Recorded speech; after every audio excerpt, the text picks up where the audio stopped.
Hello dear students, मैं हूं देवेन महाजन और मैं आज आपसे जिस टॉपिक के बारे में डिस्कशन करने जा रहा हूं वो है मार्जिनल कॉस्टिंग। मार्जिनल कॉस्टिंग में पर्टिकुलर मैं आज डिस्कस करूंगा आपसे break even point. Break even point की अगर हम बात करें, break even point is that point at which there is no profit no loss. यानी ये वो पॉइंट होता है जिस पर ना तो प्रॉफिट कोई मिलता है ना ही कोई लॉस नज़र आता है। इसको मैं थोड़ा ग्राफिकली आपको समझाने की कोशिश करता हूँ। अगर आप यहाँ पर पेज पर देखें तो आप पाएंगे कि यहाँ पर एक्स एक्सिस में प्रोडक्शन बताई गई यूनिट्स में कितनी यूनिट्स प्रोड्यूस हुई हैं, 100 यूनिट्स, 200 यूनिट, 300 यूनिट, 400, इस तरीके से एक्स एक्सिस में बताया गया है। वाई एक्सिस में रेवेन्यू बताया गया है, यानी यूनिट्स को सेल करने पे कितना अमाउंट मिलता है, रेवेन्यू मिलता है, और साथ ही साथ कॉस्ट भी लिखा है उसमें रुपीज़ में, यानी इन यूनिट्स को प्रोड्यूस करने में कितना खर्चा आता है, कॉस्ट आती है। तो उससे पहले ब्रेक इवन पॉइंट को समझने से पहले आपको कुछ चीज़ें एडिशनल समझनी होंगी।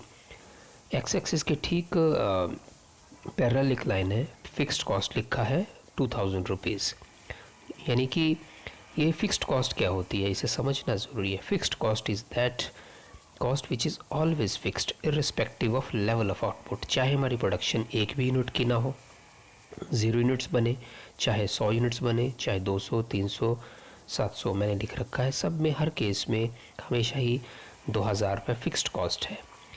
इसे पीरियड कॉस्ट भी कहा जाता है। बेसिकली पीरियड कॉस्ट इसे इसलिए कहा जाता है, एक पर्टिकुलर पीरियड तक ये कॉस्ट फिक्स ही रहती है।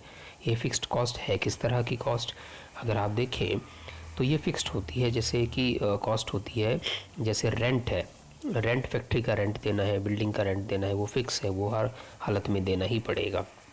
जैसे कोविड-19 के डेज़ में इन दिनों मान लीजिए रेंट पे कोई प्रॉपर्टी ले रखी है और मान लीजिए वो रेंट देना ही पड़ रहा है, तो फिक्स है, कॉस्ट हमेशा हर हालत में देनी होगी। उसके अलावा कोई और है, कुछ एडमिनिस्ट्रेटिव एक्सपेंसेस है, मान लीजिए सैलरी दे ही रहे हैं हर हालत में, प्रोडक्शन है या नहीं है, तो ऐसे फिक्स्ड एक्सपेंसेस जो कि पेमेंट करनी है। उसके बाद दूसरा आता है वेरिएबल कॉस्ट। वेरिएबल कॉस्ट को समझना ज़रूरी है कि वेरिएबल कॉस्ट क्या होती है। Variable cost is that cost which change with the level of output, यानी अगर हम एक भी यूनिट नहीं बनाएंगे, प्रोड्यूस करेंगे तो 0 वेरिएबल कॉस्ट आएगी। अगर हम इस केस में 100 यूनिट्स बना रहे हैं, मान लीजिए कोई भी प्रोडक्शन किसी भी चीज़ की, उसे चेयर बनाने वाली कोई ऑर्गेनाइजेशन है, चेयर बनाती है, एक भी चेयर नहीं बना रही है तो वेरिएबल कॉस्ट फॉर एग्जांपल 0 है। 100 चेयर्स बना रही हैं तो कुछ और आएगा, बढ़ जाएगी। एक यूनिट कॉस्ट के हिसाब से 200 बनाएंगी तो और बढ़ जाएंगी। इस तरीके से मान लीजिए एक यूनिट का वेरिएबल कॉस्ट, चेयर तो थोड़ा बड़ा अमाउंट हो गया, मैं मान लीजिए बॉल पेन की बात करता हूँ। एक बॉल पेन को बनाने में मान लीजिए वेरिएबल कॉस्ट आती है 2 रुपये, तो 100 बॉल पेन बनाने में 200 रुपये दोनों लग जाएंगे। 700 बॉल पेन बनाने में 2 रुपये के हिसाब से 1400 रुपये वेरिएबल कॉस्ट आ जाएगी।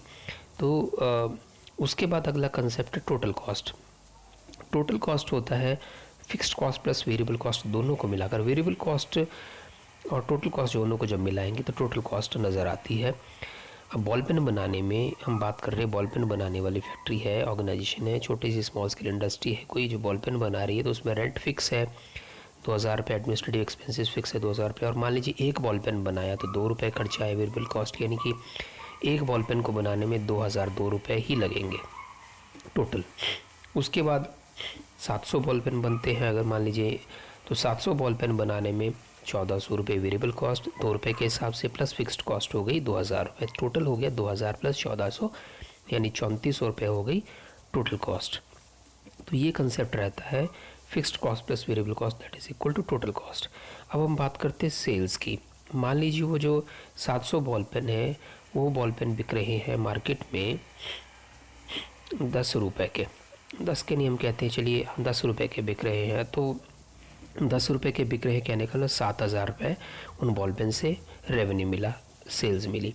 जबकि हमारा टोटल कॉस्ट कितनी आई, 2000 रुपये फिक्स्ड कॉस्ट थी, plus ball pen 700 ball pen बनाए, उन पे 202 रुपये के हिसाब से वेरिएबल कॉस्ट थी 1400 रुपये, वो टोटल खर्चा हमारा आ गया, टोटल कॉस्ट थी 3400 रुपये। 10,000 रुपये की बॉल पेन 7000 रुपये की बॉल पेन्स बिकी 10 रुपये के हिसाब से 700 बॉल पेन्स, तो बैलेंस अमाउंट अगर हम देखें तो 7000 माइनस 3400 वो आता है 3600 रुपीज़, 3600 रुपये बैलेंस अमाउंट आता है। So this is the profit जो 3600 रुपये बचा। अब हम बात करते हैं इस ग्राफ के थ्रू कि ब्रेक इवन पॉइंट क्या होता है। ब्रेक इवन पॉइंट वो पॉइंट है जहाँ पर ना प्रॉफिट हो रहा है ना लॉस हो रहा है। मान लीजिए इस ग्राफ में 200 यूनिट्स बन रही हैं और 200 यूनिट्स को बनाने में 4000 रुपये लगे। बॉल पेन वाला एग्जाम्पल डिफरेंट है, लेकिन यहाँ मैं ग्राफ के थ्रू समझा रहा हूँ। वो एग्जाम्पल मैंने डिफरेंट लिया था, यहाँ पर ग्राफ के थ्रू बता रहा हूँ। 200 बॉल पेन्स को बनाया, 200 बॉल पेन जब बन रही है तो 4000 रुपये खर्चा आया और 4000 रुपये रेवेन्यू मिला, यानी 4000 रुपये ही उससे बेचने पे पैसे सेल्स हुई, रेवेन्यू हुआ और 4000 रुपये ही टोटल कॉस्ट आई। तो कहने का मतलब है 4000 खर्चा, 4000 में sale, no profit no loss. ये जो पॉइंट है अगर आप देखें उस पॉइंट को ब्रेक इवन पॉइंट कहा जाता है। अब उसके बाद ब्रेक इवन पॉइंट के बाद इसमें एक एंगल ऑफ इंसिडेंस वर्ड आता है। एंगल ऑफ इंसिडेंस क्या है? एंगल ऑफ इंसिडेंस वो एंगल होता है जो कि टोटल कॉस्ट लाइन और टोटल सेल्स लाइन के बीच में एंगल बनता है। दोनों के बीच में टोटल कॉस्ट लाइन 0 से लेकर ऊपर की तरफ जा रही है, सेल्स वाली लाइन जो है 0 से सेल्स की तरफ है, कॉस्ट वाली लाइन भी 0 से 2000 रुपये से शुरू होकर चलती है। और वो जहाँ पर ये सेल्स लाइन और टोटल कॉस्ट लाइन आपस में मिल रहे हैं वहाँ पर जो एंगल बन रहा है उसे कहते हैं angle of incidence. Break even point के आसपास का जो एंगल है उसे एंगल ऑफ इंसिडेंस कहते हैं। उसके बाद है profit area and loss area. जो फिक्स्ड कॉस्ट और सेल्स लाइन के अगर आप देखें above the break even point के ऊपर का जो एरिया थोड़ा सा मैंने आपको शेडेड एरिया है, that is called profit area. यानी ब्रेक इवन पॉइंट के ऊपर कोई भी सेल होती है उसे कहा जाता है प्रॉफिट एरिया। यानी जो दोनों के बीच का गैप है, टोटल कॉस्ट और टोटल सेल्स के बीच का जो गैप वाला पोर्शन है, graphical area break even point के ऊपर, उसे कहते हैं टोटल प्रॉफिट एरिया। उसी तरह से नीचे की तरफ टोटल सेल्स लाइंस और टोटल कॉस्ट, क्योंकि यहाँ पर क्यों इसे लॉस एरिया कहा जाता है? टोटल कॉस्ट ज़्यादा है 0 से, अगर आप देखिए शेडेड एरिया लोअर पोर्शन में ब्रेक इवन पॉइंट की लेफ्ट साइड में नीचे की तरफ को लॉस एरिया क्यों कहा जाता है? क्योंकि टोटल कॉस्ट ज़्यादा हुई है वहाँ पर और सेल्स से पैसे कम मिले, सेल्स रेवेन्यू कम मिला है। तो रेवेन्यू कम मिला है, पैसे कम मिले सेल करने पे, और जबकि खर्चा ज़्यादा है तो इसे लॉस एरिया कहा जाता है। ऊपर की तरफ क्या आता है? ऊपर वाला जो शेड एरिया है उसमें रेवेन्यू ज़्यादा मिला है और कॉस्ट कम आई है, यानी कि प्रॉफिट अर्न हुआ है। तो ये बेसिक चीज़ें मैंने आपको बता दी।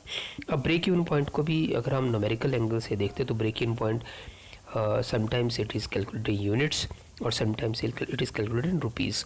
तो इस पर्टिकुलर ग्राफ में अगर आप देखें तो 200 यूनिट्स जो बनी है, 200 बॉल पेन, अगर मान लीजिए बॉल पेन होते 200 बॉल पेन जब बन गए, उसका जो प्रॉफिट एरिया, ये इस पॉइंट पे ना लॉस हो रहा है ना प्रॉफिट हो रहा है। 200 यूनिट जब बन जाती हैं, 200 से अगर 190 यूनिट्स भी बनती हैं तो वो क्या होगा? Loss area. 200 से 210 यूनिट्स बनती हैं तो प्रॉफिट हो जाएगा 10 यूनिट्स के मुकाबले में।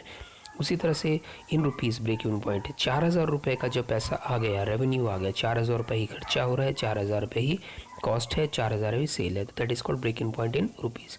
अब हम एक फार्मूला समझने की कोशिश करते हैं। फार्मूला में अगर आप देखें तो break even point in units, सबसे पहले आप देखिए ब्रेक इवन पॉइंट यूनिट्स कैसे निकालते हैं। यूनिट्स में जो आपको मैंने जैसे ऊपर समझाया 200 यूनिट्स बनानी थी, तो fixed cost divided by contribution per unit, ये इसका फॉर्मूला है। अब ये fixed cost divided by contribution per unit, fixed cost मैंने आपको समझा दी है ऊपर, और जो कंट्रीब्यूशन है, कंट्रीब्यूशन का मतलब हो गया selling price per unit minus variable cost per unit.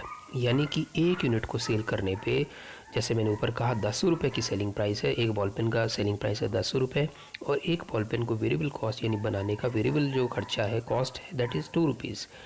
तो इन दोनों के बीच का जो डिफरेंस होता है 10 minus 2, this is equal to 8 rupees. इसे कहते हैं कंट्रीब्यूशन। तो break even point units calculate करने का ये फॉर्मूला आपके सामने लिखा है, fixed cost divided by contribution per unit, या फिर fixed cost divided by selling price per unit minus variable cost per unit. दूसरा हमारा फॉर्मूला है that is break even point in rupees, जो हमने ऊपर निकाला 4000 रुपीज़ जैसे एग्जांपल में ग्राफ में। अब उसे अगर हमने निकालना तो कैसे निकालेंगे? उसके लिए break even point in rupees, this is equal to fixed cost divided by PV ratio, profit volume ratio.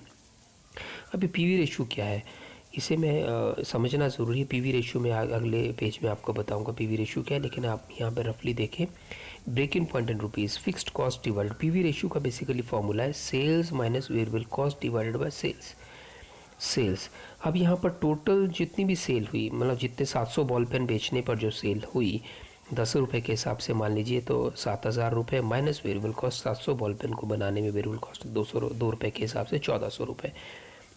तो fixed cost divided by 7,000 minus 1,400 divided by 7,000 rupees. ये जब हम कैलकुलेट करते हैं तो इसका थोड़ा सा अल्ट्रेशन वाली फॉर्म में आगे लिखा है fixed cost divided by sales minus variable cost. ऊपर सेल्स को, जो सेल्स यहाँ हमारे डिनोमिनेटर में थी, हम उसे ऊपर ले गए, फिर से मल्टीप्लाई बाय सेल्स आ गया।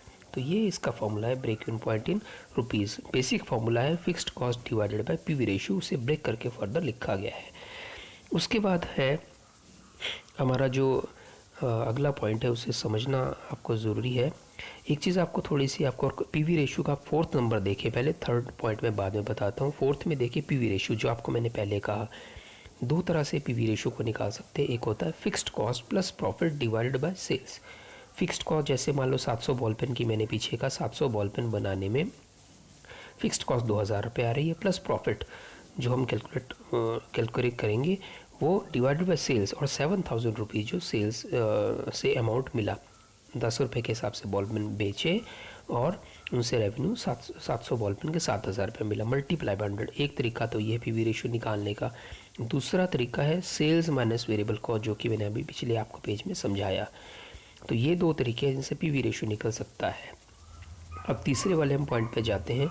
तीसरे में मैंने आपको एक इक्वेशन लिखी है, इसमें क्या है, selling price minus variable cost, selling price minus variable cost या sales minus variable cost, this is equal to fixed cost plus profit. तो जितना भी हमारा सेलिंग प्राइस आ रहा है, सेल आ रही है, हम उसकी बात करेंगे। अब जैसे यहाँ पे 7,000 रुपये था, ये बनता कैसे है 7,000 रुपये, फिक्स्ड कॉस्ट 2,000 रुपये, इसको हमने वेरिएबल कॉस्ट को दूसरी तरफ मूव कर दिया राइट साइड में। 2,000 रुपये मान लीजिए फिक्स्ड कॉस्ट है, और ये पूरी इक्वेशन को आपको सॉल्व करें तो प्रॉफिट भी निकल आता है। तो बेसिकली सेलिंग प्राइस बनता कैसे है, फिक्स्ड कॉस्ट हम रखते हैं, उसमें वेरिएबल कॉस्ट जैसे 7,000 रुपये था, प्लस 7,000 प्लस 1,400 रुपये की वेरिएबल कॉस्ट 700 बॉल पेन बनाने में। तो ये आ गया आपका फिक्स्ड कॉस्ट 2,000 रुपये, वेरिएबल कॉस्ट आ गई 1,400 रुपये, 3,400 रुपये, प्लस प्रॉफिट कितना बना 3,600 रुपये। तो ये जब तीनों चीज़ों को जोड़ते हो सेलिंग प्राइस के बराबर आता है। ये इक्वेशन बहुत इंपॉर्टेंट इक्वेशन है, ये बार बार यूज़ होती है, तो इसका समझना भी ज़रूरी है। उसके बाद हम 5th पॉइंट पे आते हैं। 5th पॉइंट में डिज़ायर्ड सेल्स। कई बार क्या होता है कि हम जो अपनी सेल्स निकालना चाहते हैं, हमें इतने अमाउंट के सेल्स की रिक्वायरमेंट है, डिज़ायर्ड सेल्स। हम चाहते हैं हमारी सेल्स इतनी हो तो उसके एट ए डिज़ायर्ड प्रॉफिट, हम चाहते हैं इतना हमारे पास प्रॉफिट हो। हमने प्रॉफिट अपना फिक्स कर दिया, हमने 5,000 रुपये प्रॉफिट चाहिए, तो उसके लिए सेल कितनी करनी पड़ेगी वो हमें कैलकुलेट करना होता है। वो आपको क्लैरिटी थोड़ी न्यूमेरिकल सी होगी, बट थोड़ा यहाँ पे आप थोड़ा यहाँ वैसे समझें। तो डिज़ायर्ड सेल्स इन रुपीज़, तो इसके लिए फॉर्मूला है fixed cost plus desired profit divided by contribution per unit. ये आपको फॉर्मूला याद रखना है। Desired sales in units, in units कितनी हम सेल चाहते हैं, यूनिट्स में कितनी यूनिट्स बेचने, कितनी यूनिट्स हमें बेचनी चाहिए, जिससे हमारा जो प्रॉफिट, हमने फॉर एग्जांपल मैंने कहा 5,000 प्रॉफिट अर्न करना है, 5,000 रुपये का प्रॉफिट अर्न करने के लिए मुझे कैसे करना होगा, एग्जांपल कहा मैंने। अदरवाइज़ जो भी प्रॉफिट दिया है उसको डिज़ायर्ड प्रॉफिट में आप फिल करेंगे अमाउंट को, इस फॉर्मूले को लिखेंगे, desired sale in units is equal to fixed cost plus desired profit divided by contribution per unit. Contribution per unit मैंने आपको पीछे थोड़ा पहले समझा दिया।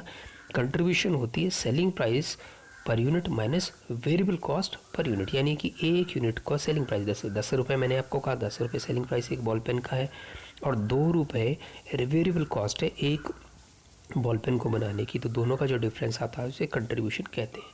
फिक्स्ड कॉस्ट जैसे फॉर एग्जांपल मैंने पिछले एग्जांपल में कहा फिक्स्ड कॉस्ट 2,000 रुपये है, और मैं डिज़ायर्ड प्रॉफिट फॉर एग्जांपल मैं चाहता हूँ मुझे 5,000 रुपये का डिज़ायर्ड प्रॉफिट चाहिए। इन सारी चीज़ों को सॉल्व करेंगे तो आपको पता चल जाएगा डिज़ायर्ड सेल हमारी निकल जाएगी यूनिट्स में।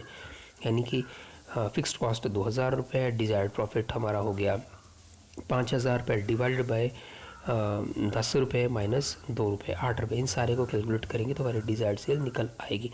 ये तो मैंने फॉर्मूला बताया, लेकिन ये बेसिकली इस फॉर्मूले को याद करने से पहले बेसिक इसका समझना पड़ेगा, ये फॉर्मूला बना कैसे।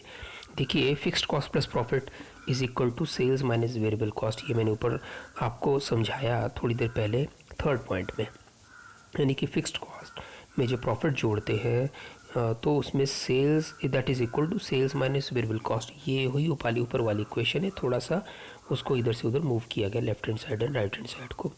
जब हम इस इक्वेशन को सॉल्व करते हैं तो क्या आगे फर्दर आता है, fixed cost plus profit this is equal to sales in units, यानी कितनी यूनिट्स हम सेल करने वाले हैं, जो ऊपर सेल्स बनती है कैसे बनती है। मान लीजिए हम 100 यूनिट्स को सेल करने वाले हैं और एक यूनिट को सेल करने का सेलिंग प्राइस है 10 रुपये, तो 100 मल्टीप्लाई बाय 10 यानी 1000 रुपये सेल्स अमाउंट बनता है। उसको ब्रेक करूँगा तो कैसे बन जाएगा, fixed that is equal to sales in units, bracket में क्या आ गया। उसी तरह से वेरिएबल कॉस्ट की बात करते हैं, एक बॉल पेन को बनाने का खर्चा वेरिएबल कॉस्ट है 2 रुपये, 100 को बनाने का 200 रुपये आता है। मैं बाहर क्या करता हूँ, 100 रुपये मैंने ब्रैकेट से बाहर रखा, यानी कि सेल्स यूनिट्स में बाहर रखी, उसके ब्रैकेट के अंदर मैंने लिखा सेलिंग प्राइस पर यूनिट यानी 10 रुपये minus variable cost per unit, इन दोनों को ब्रैकेट के अंदर रखा। राइट हैंड साइड की मैं बात कर रहा हूँ। तो ये क्वेश्चन हमारी बन गई, fixed cost plus profit this is equal to sales in units, bracket के अंदर selling price per unit minus variable cost per unit. उसके बाद फिक्स्ड कॉस्ट प्लस प्रॉफिट ये हमने लेफ्ट हैंड साइड में रहने दिया, राइट हैंड साइड से हम इधर जो था selling price minus variable cost उसे हम यहाँ डिनोमिनेटर में लेकर आए, अंश और हर की बात करते हर में लेकर आए, हिंदी में अगर कहूँ तो हमारी सेल्स इन यूनिट्स हमारे राइट हैंड साइड में रह गई। अब हमने सेल्स यूनिट्स को थोड़ा इसको रिशफल किया, अपनी इक्वेशन को सेल्स यूनिट्स निकाल ली, this is equal to fixed cost plus profit divided by contribution per unit. ये सेलिंग प्राइस पर यूनिट माने वेरिएबल कॉस्ट पर यूनिट क्या होता है, कंट्रीब्यूशन पर यूनिट। यही मैंने ऊपर 5 नंबर के फॉर्मूले में लिखा है, ये मैंने समझाने के लिए लिखा कैसे इसको फॉर्मूले को बेसिकली बनाया गया है, समझना ज़रूरी है उसका बेसिक बैकग्राउंड। तो ये 5वां फार्मूला था। उसके बाद नेक्स्ट आता है हमारे पास पीवी रेशो कैसे निकाला जाता है। तो पीवी रेशो अगर हम देखें तो PV ratio desired sales through PV ratio, इन ये देखिए मैंने यहाँ इस फॉर्मूले, एक्चुअली ये 6th फार्मूला है, यहाँ मुझसे पेज कट गया है, अगर आप इसे लिख सकते हो डिजायर्ड सेल्स इन रुपीज़, ये 6th फार्मूला है डिजायर्ड सेल्स इन रुपीज़। यहाँ मैं लिखना थोड़ा भूल चुका हूँ, आप लिख लें इसे, desired sales in rupees this is कैसे निकालना है उसे, ये हमारा फॉर्मूला है। मैंने ब्रैकेट के अंदर वहाँ पे देखिए बॉक्स के अंदर लिखा है थोड़ा नीचे 3rd लाइन में, सेल्स इन रुपीज़ यानी in rupees fixed cost plus profit divided by PV ratio. वहाँ पिछले वाले पेज में मैंने कहा था that was in units, desired sales was in units, लेकिन हमें डिजायर्ड सेल चाहिए रुपीज़ में, यानी कि हम चाहते कि सेल्स हमें कितना प्रॉफिट, हम जैसे प्रॉफिट 5000 रुपये का अर्न करना चाहते हैं उसके लिए कितनी सेल रुपीज़ में करनी होगी, इसको कैलकुलेट करने का ये फार्मूला है। अब इस फॉर्मूले को ब्रेक करके ऊपर थोड़ा समझाता हूँ फर्स्ट लाइन में। पहले पीवी रेशो को समझना जरूरी है। पीवी रेशो क्या होता है, fixed cost plus profit divided by sales, ये मैंने आपको पहले बता दिया है, fixed cost plus profit divided by sales. तो ये हमारा पीवी रेशो का फॉर्मूला है, ये मैंने शुरू में आपको बता दिया है।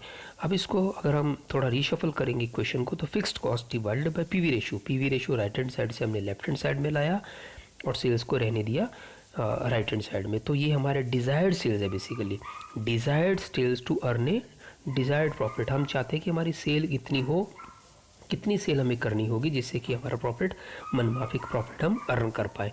तो ये एक अगला फॉर्मूला था। उसके बाद एक इम्पॉर्टेंट पॉइंट आता है that is margin of safety. Margin of safety क्या होता है, मार्जिन ऑफ सेफ्टी अगर हम बात करें, मैं आपको ग्राफिकल पहले बताना चाहूँगा, फिर से वापस ग्राफ की तरफ लेकर जाता हूँ। मार्जिन ऑफ सेफ्टी क्या है, actual sales minus break even sale. जैसे मैं कहता हूँ एक्चुअल सेल्स 700 यूनिट्स की हुई और हमारी ब्रेक इवन सेल्स है 200 यूनिट्स, यानी कि 700 यूनिट्स माइनस 200 यूनिट्स के बीच का जो गैप है इसे कहते हैं मार्जिन ऑफ सेफ्टी। ये हमारा प्रॉफिट वाली यूनिट्स है, हमारी प्रॉफिट बन रही है इन यूनिट्स में। इसे 500 यूनिट वाइज आएगा 500 यूनिट्स। अगर रुपीज़ में देखते हैं तो रुपीज़ में क्या होगा, 2000 रुपये हमारा ब्रेक इवन पॉइंट है, लेकिन अगर हम 700 यूनिट्स को सेल करते हैं तो 10 रुपये के हिसाब से 7000 रुपये बनता है। तो 7000 माइनस 2000 4000 रुपये। अगर आप देखें इन रुपीज़ 700 यूनिट्स को बनाने का 10 रुपये के हिसाब से रेवेन्यू मिलता है, 7000 रुपये आते हैं, जबकि ब्रेक इवन पॉइंट हमारा है वो है 4000 रुपये। तो 4000 रुपये 7000 माइनस 4000 रुपये that is equal to 3000 rupees in rupees. तो हमारे पास जो अमाउंट आ गया that is now known as to be, उसे हम कहेंगे break even point in rupees. मेरी कैलकुलेशन में शायद यहाँ गलती हो सकती है, बट जो बेसिक पॉइंट मैं आपको समझाना चाह रहा हूँ उसे आप समझना है। Actual sales in rupees minus break even sales that is known as break even point in rupees. और जब हम बात करते हैं in units, margin of safety में क्या होगा, एक्चुअल सेल्स इन यूनिट्स, कितनी सेल एक्चुअल की हमने उसमें से ब्रेक इवन सेल्स को घटाना है, minus break even sales in units. तो हम वापस मूव करते हैं अगर आप देखें तो ये फार्मूला मार्जिन ऑफ सेफ्टी का आपको नज़र आएगा। पहला फार्मूला मैंने कहा actual sales, margin of safety का actual sales minus break even sales. 700 units मान लो, 7,000 जो भी अमाउंट आ रहा है 7,000 रुपये माइनस ब्रेक इवन सेल्स 4,000 रुपये, 3,000 रुपये क्या हो गया मार्जिन ऑफ सेफ्टी, यानी प्रॉफिट अर्न हो रहा है इतने का। Margin of safety in units, actual sales units minus break even sales units. मान लीजिए कि एक्चुअल सेल्स हम 700 यूनिट्स की कर रहे हैं और जिस पॉइंट पे हम नो प्रॉफिट नो लॉस वाली सिचुएशन है वो कितना है, हम मान लीजिए 200 यूनिट्स बेच रहे हैं तो 500 यूनिट्स हमारी जो है that is called margin of safety in units. Numerical में शायद गलती हो सकती है कैलकुलेशन में, पीछे आप उस पर ना जाएं, बट आप बेसिक पॉइंट समझे। उसके बाद आता है मार्जिन ऑफ सेफ्टी का एक और फॉर्मूला है, वो क्या है, profit divided by PV ratio. PV ratio calculate करना आपको मैंने पहले समझा दिया है। जब पीवी रेशियो, आप सिचुएशन टू सिचुएशन वेरी करेंगे फॉर्मूले, लेकिन आपको बेसिकली इनको समझना पड़ेगा।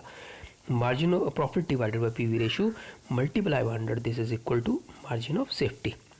उसके बाद अगला फार्मूला है margin of safety in percentage, यानी कि सेल्स का कितना परसेंटेज आ रहा है मार्जिन ऑफ सेफ्टी।